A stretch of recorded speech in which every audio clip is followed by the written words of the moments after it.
அனைவருக்கும் என் இனிய வணக்கங்கள். தொடர்ந்து கருட புராணத்திலே எப்படிப்பட்ட குழந்தைகள் அவர்களுக்கு கருமம் செய்ய தகுதி உள்ளவர்கள் என்றெல்லாம் நிறைய போட்டிருக்கிறாங்க. அதில் மிக முக்கியமான விஷயங்கள், முறையாக திருமணம் செய்து கொண்ட தம்பதியருக்கு பிறக்கும் மகனை கண்ணாலே அவர் பார்த்துட்டா கூட, பிறந்த அந்த குழந்தைய கண்ணால் பார்த்துட்டா கூட அவருக்கு புத்தென்ற நரகத்தில் போக மாட்டாங்க இந்த ஜென்மத்தில் அப்படின்னு கூறப்பட்டிருக்கு.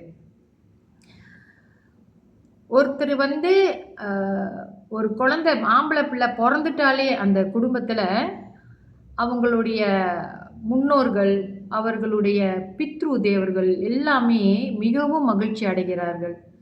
10 பிள்ளைங்க அவங்க பெற்றிருந்தா கூட, ஆண்மகர்களை அவர்கள் 10 பிள்ளைங்களை பெற்றிருந்தா கூட, அந்த முதல்வன் என்று சொல்லக்கூடிய மூத்த தலைச்சாம்பிள்ளைக்கு மட்டுமே தான் தந்தை மரித்த பிறகு அந்த ஈமை கிரியைகள் எல்லாம் செய்கிறார்கள் இல்லையா, கர்மங்களை செய்ய கடமைப்பட்டவன் உரிமை உள்ளவனும் கூட போட்டிருக்காங்க.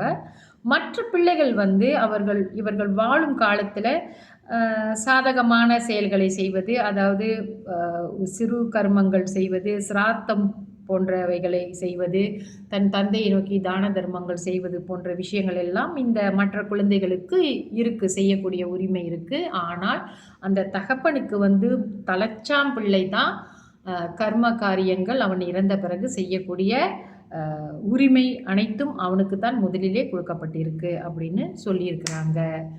இன்னும் நம்ம தொடர்ச்சி வரும் பதிவுகளை பார்க்கலாம். நன்றி, வணக்கம்.